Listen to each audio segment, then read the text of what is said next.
So, as I previewed to you all in my email, today's topic, I consider it both a practice and a tribute to a teacher and an activist and a spiritual elder whose life and work have deeply touched mine, and I know many, many others. And so, that this is Joanna Macy. And Joanna passed away a few weeks ago now, middle of July, at the age of 94. And in case you aren't familiar with her, and actually as a quick check, Michelle, I know you got familiar yesterday. Is everyone familiar? John, are you familiar with Joanna? Okay. So as a brief introduction for those of us who are not familiar with her and a reminder to those of us who are, Joanna dedicated her life to helping us meet the world's suffering with presence.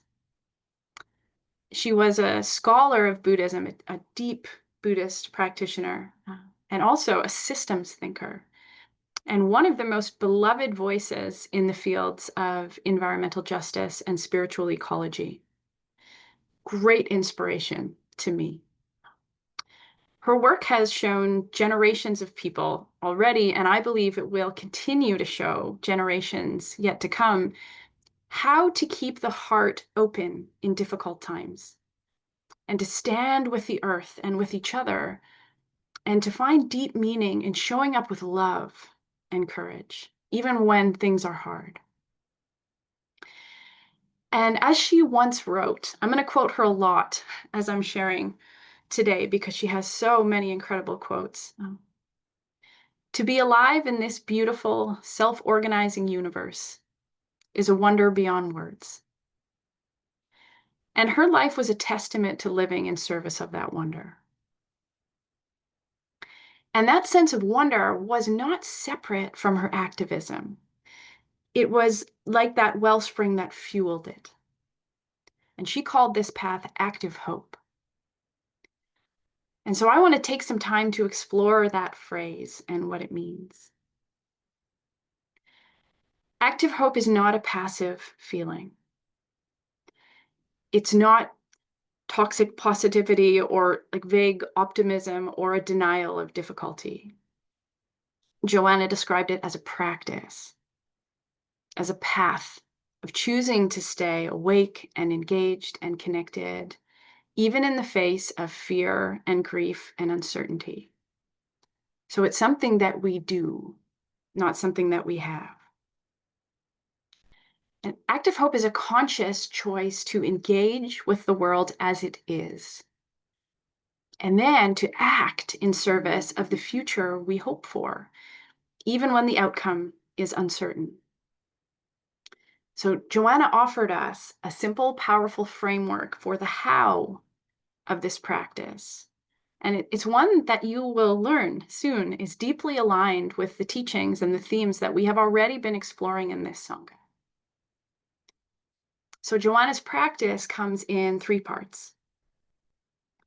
First step down this path is to take a clear view of reality, to look honestly at the world as it is, and not to turn away from the pain, but to face it. When I think of Joanna, I just have this image of her, eyes up, shoulders back, heart open, standing and facing the world as it is. And this means letting ourselves feel the grief of things like the climate crisis, the many forms of injustice that we see across our world today, extinction, disconnection, not as a path towards despair or hatred or blame, but as a path towards love. Because to care deeply is to feel deeply. I know we have a lot of deep feelers in this group, and this is part of how we know we care. And one of Joanna's many quotes, again, I'm going to share many of them today, that speaks to this. She said, "The sorrow, grief, and rage you feel is a measure of your humanity and your evolutionary maturity. As your heart breaks open, there will be room for the world to heal.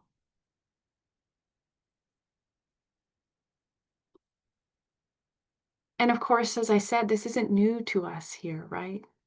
We've practiced this in our explorations of Maitri and compassion and equanimity, learning to stay with what's difficult without turning away or shutting down. This is a huge part of the practice.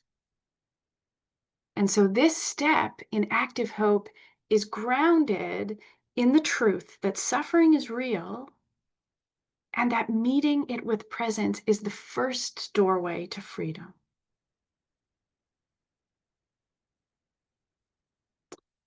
And once we've faced the truth of what's happening, the next step is to identify your hope. So to ask, what do I long for? What kind of world feels worth showing up for, even if I can't guarantee the outcome? And this is not about imagining utopia or even predicting success. It's about getting clear on our deepest values and allowing those to guide our actions. So again, in Joanna's words, active hope involves identifying the outcomes we hope for and then playing an active role in bringing them about. And so we reflect, what matters most to us? What kind of future would we feel motivated and proud to live in service of? And this could be so many things, there's not one right answer here, not even close. It might be a world with clean water and thriving forests. It might be a community where people feel safe and valued and seen. It might be a way of living that's slower and kinder and more connected. Whatever it is, we begin to name it, not to cover over or deny what's here, but to align ourselves, our hearts, our minds with a vision of what's possible and to let that shape how we move through the world. And the final stage in the practice of active hope is take a step. Do something, however small, that moves you in the direction of your hope. That might be reaching out to someone in need. It might be planting something. It might be speaking up or standing firm for what you believe in, even when others are not.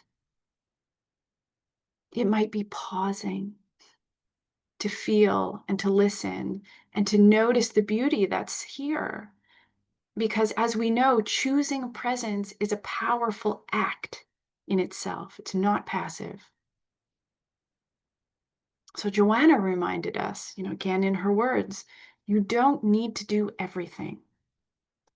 Do what calls your heart. Effective action comes from love. It is unstoppable and it is enough. She often emphasized that these small acts are not separate from large-scale change. I was really reflecting on this. She spoke about this a lot. The image that came to me is it's like a network of small creeks and rivers and streams that feed into the larger ocean of change.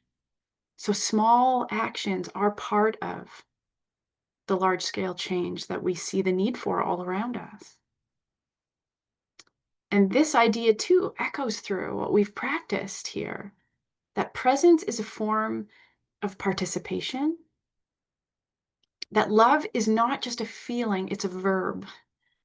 It lives in our choices, our words, our willingness to stay open, which can be such a powerful act of courage. And so the question becomes, what is mine to do today? Just today. And And we don't have to know how things will turn out. But we can ask what love wants from us now and begin there. So, this threefold path that Joanna gave us, one of many gifts from her, is to look clearly and feel deeply, to name what we long for, and then to take a step in that direction however we can. And to be clear, this isn't a checklist, okay? It's a living, breathing, unfolding. And like any living thing, it spirals and it evolves and it deepens over time. Just like each of us, just like our practice, just like all of life. So we're going to practice this together today. We are going to practice active hope in real time through our meditation.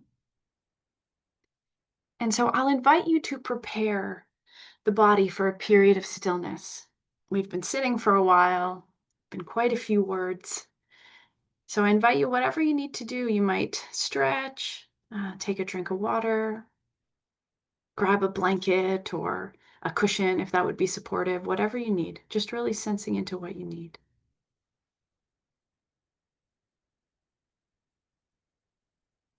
And whenever you're ready, and really take your time, choosing a posture that allows you to feel both stable and relaxed.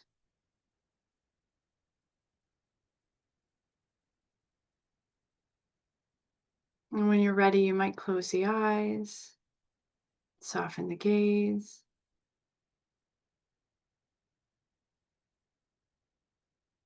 And we'll begin simply by noticing that the body is breathing. Just sensing into the natural rhythm of your breath today, right now, just as it is in this moment.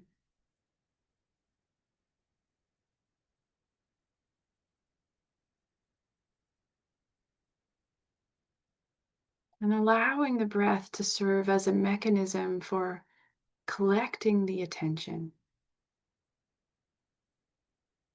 So whether your inhale is deep or shallow, if your exhale is long or short, just being with it, befriending it.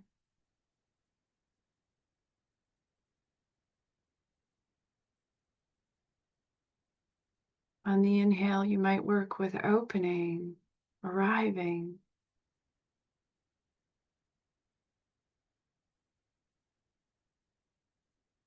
And on the exhale, softening, letting go.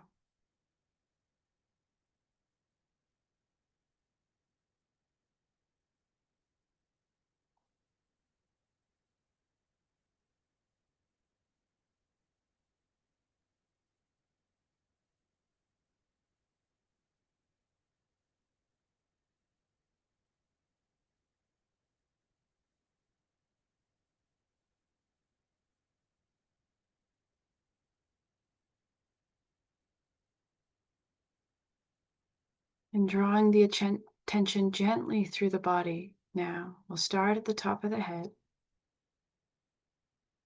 Just bringing some softness to the scalp, to all the little muscles across the forehead, around the eyes. You might imagine a broadening there. Inviting some ease to the cheeks, the mouth.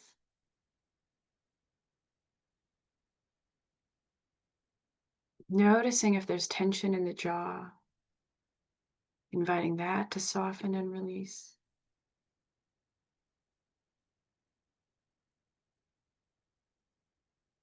You might imagine the brain as a muscle. See if it's possible for it to let go and relax a little.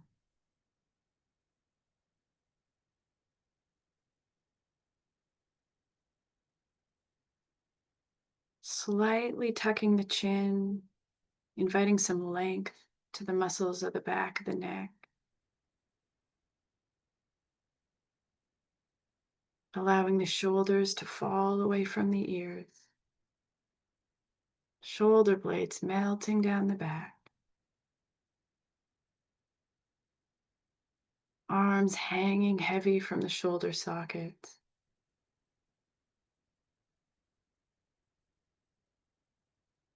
And then drawing the attention down the length and the volume of the arms and into the hands. And pausing here for a moment to get familiar with the sensations inside the hands.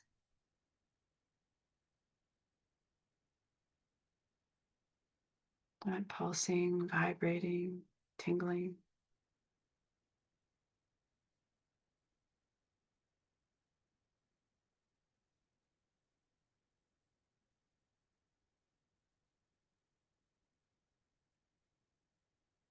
Feeling the places where the body is making contact with the surface beneath you.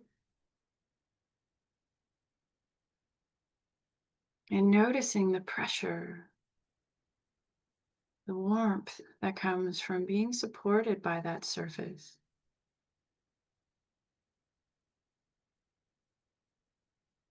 Sensing if there's any gripping or holding in the thighs, the belly, the back. And just inviting a letting go.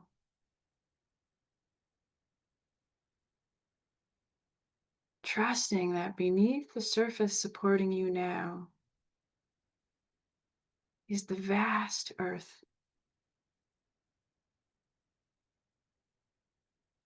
Miles of earth and stone, water,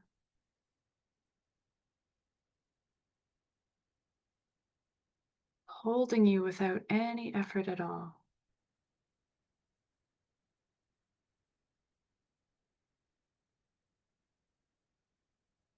And letting go if you can to be held by that support.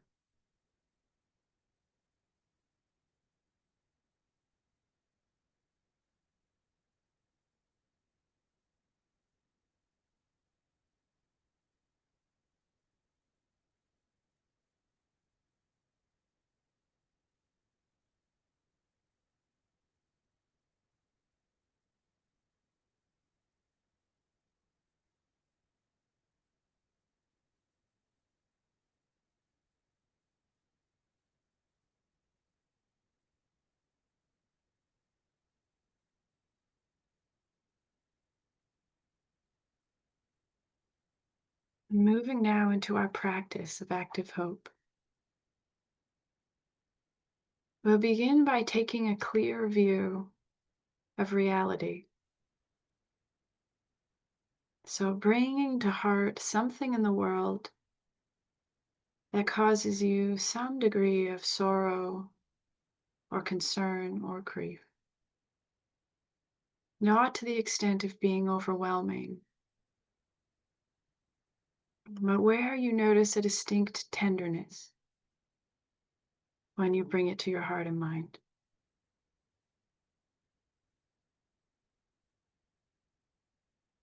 Could be some of the manifestations of the climate crisis, as we've discussed today.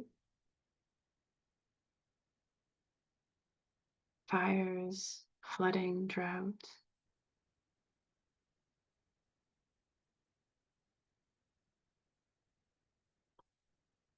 Could be a conflict or a war taking place in our world right now.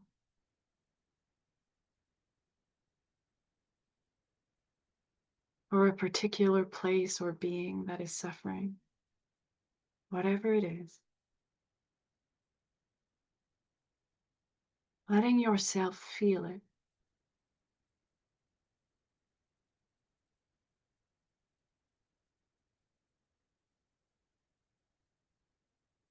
Without any need to fix or solve. Bringing your presence to what's here.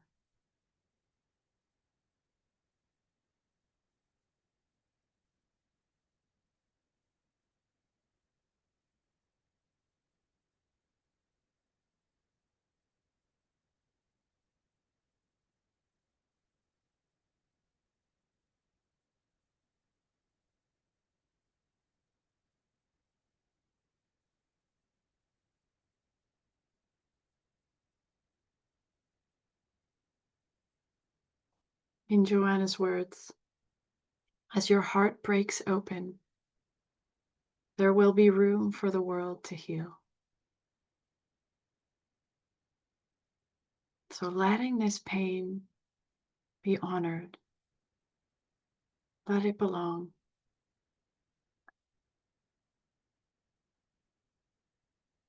Choosing to feel it as a demonstration of your care.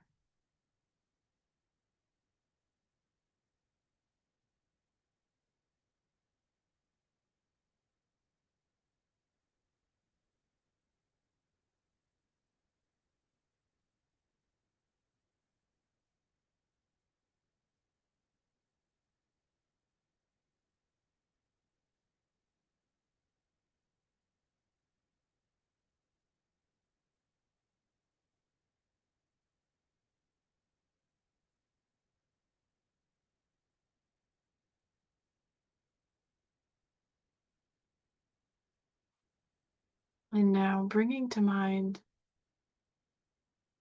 the world you long for, identifying your hope.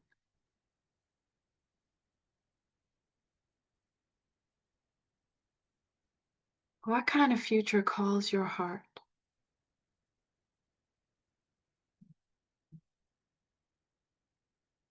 What matters most to you?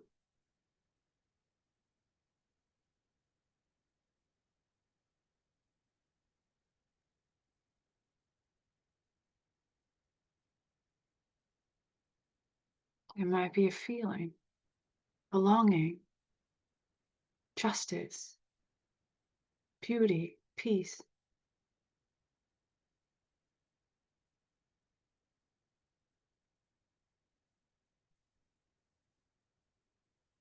It might be a vision, a healthy planet, a compassionate community, a more loving way of being.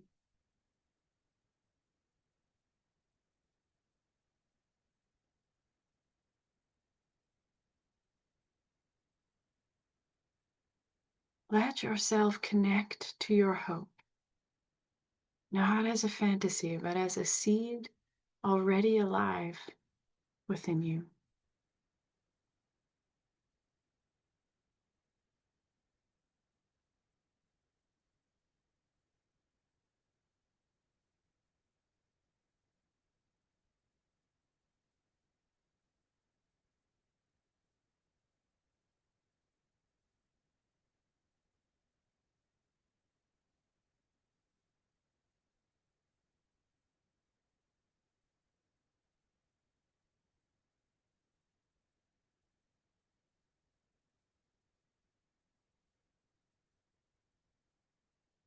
In Joanna's words, active hope is waking up to the beauty of life on whose behalf we can act.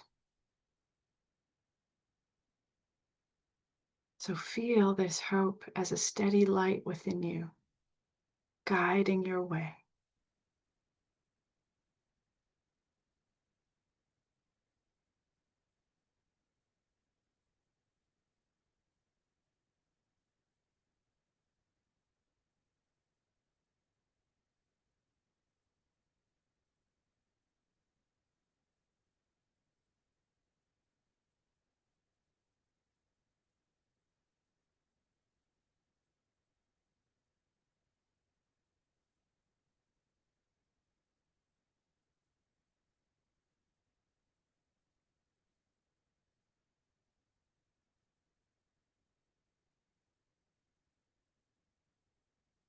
And now ask your heart, what is mine to do?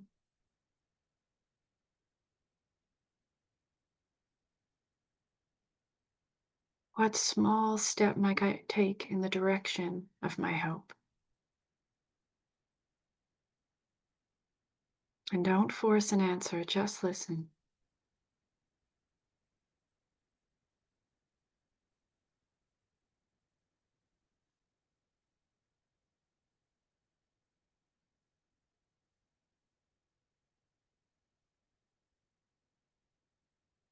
Could be a simple intention to speak more kindly, to share what I can with those in need, to protect something I love. Let this intention root in your being like a seed in fertile soil.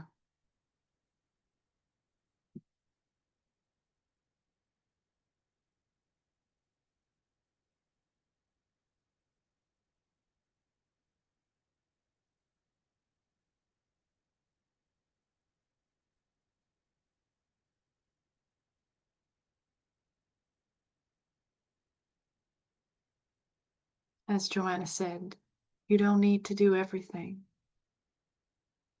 Do what calls your heart. Effective action comes from love. It is unstoppable, and it is enough.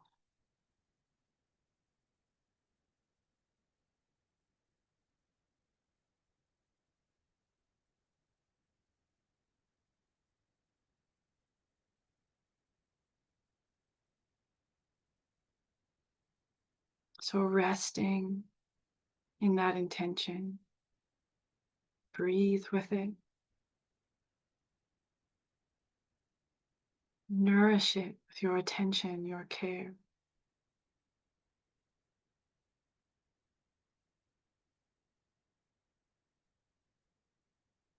Sensing how through you it can become embodied, real and powerful, and interwoven with the web of life.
And we'll close with a passage from Joanna's book, Active Hope.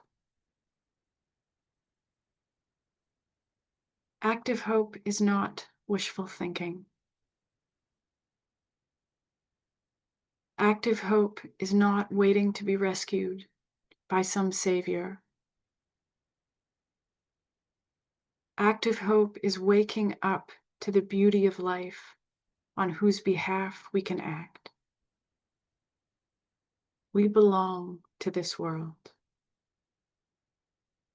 The web of life is calling us forth at this time. We've come a long way and are here to play our part.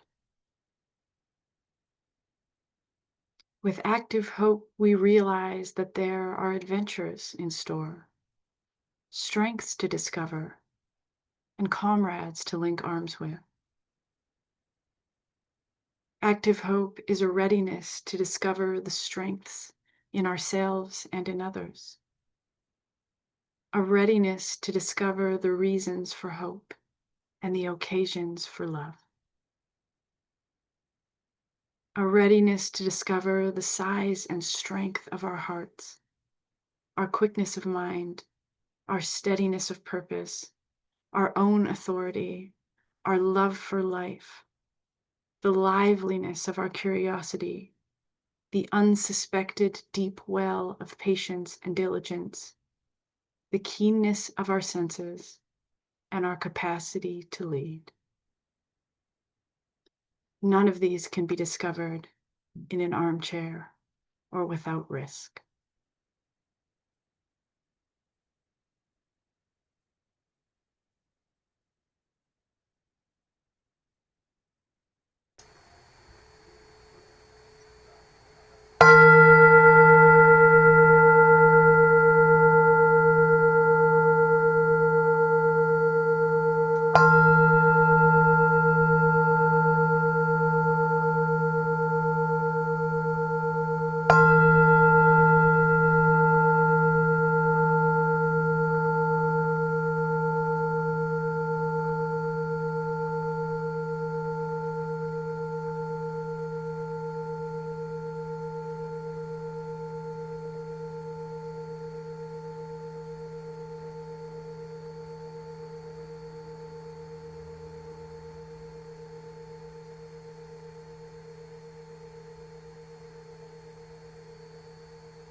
Really taking your time coming back. You might take a few deeper breaths.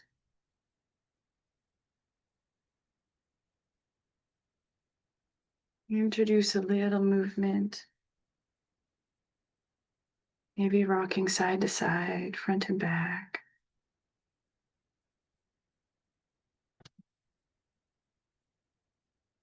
When you're ready, opening the eyes slowly, letting the light filter in a little at a time.